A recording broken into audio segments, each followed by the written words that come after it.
বাড়ির বিয়ে বলে কথা, তা একটু সাজগোজ না করলে হয়? আর এমনিতেও অনেক দিন পরই একটা বিয়ে বাড়ি পেয়েছি, তাই খুব সাজগোজ করে নিয়েছি। আর আমার কাছে বিয়ে বাড়ি মানে সাজগোজ আর খাওয়া দাওয়া। আর আমার এই সাজগোজে আমাকে কেমন লাগছে তা অবশ্যই কমেন্টে জানাবে। আমি আমার বৌদি দুজনেই ব্ল্যাক পরেছিলাম।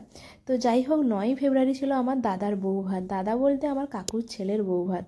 আসলে বিয়েটা অনেক দিন আগেই হয়ে গেছিলো, একটু প্রবলেমের জন্য বিয়েটা মন্দিরে হয়েছিল, তেমন জাঁকজমকভাবে হয়নি। তবে আজ গৃহপ্রবেশ আর ঘরোয়া বৌভাতের ব্যবস্থা করা হয়েছিল।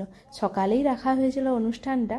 আর আমার এই দাদা বৌদি মানে প্রায় 12 বছরের প্রেম, তো ওদের প্রেমটা এতদিনে সার্থক হলো। তো যাই হোক, সবাই আশীর্বাদ করো আমার এই দাদা এবং বৌদিকে। আর আমার নতুন বৌদি কেমন হয়েছে তা অবশ্যই কমেন্টে জানাবে। দাদা ও নতুন বৌদি তো চলে এসছে। আর আমাদের পুরনো বাড়িতে মন্দির রয়েছে, তো প্রথমে সেখানে ঠাকুর প্রণাম করতে এসছে, তারপর নিজের বাড়িতে গৃহপ্রবেশ করবে। যেহেতু পুরনো বাড়িতে এসছে, আর এই পুরনো বাড়িতে আমার মা বাবা থাকে, তাই এখানে আসতে মা তাই একটু জল মিষ্টি খাওয়ালো। এরপর সোজা তার নিজের বাড়িতে গেল। তারপর কাকিমা তার ছেলে বৌমাকে বরণ করছে। এদিকে বরণ পর্ব চলছে, আর ওদিকে আমরা বোনেরা মিলে দৌড় ঘেরাও করেছিলাম। দৌড় ঘেরাওতে যত না দাবি থাকে, তার থেকেই বেশি থাকে আনন্দ আর মজা।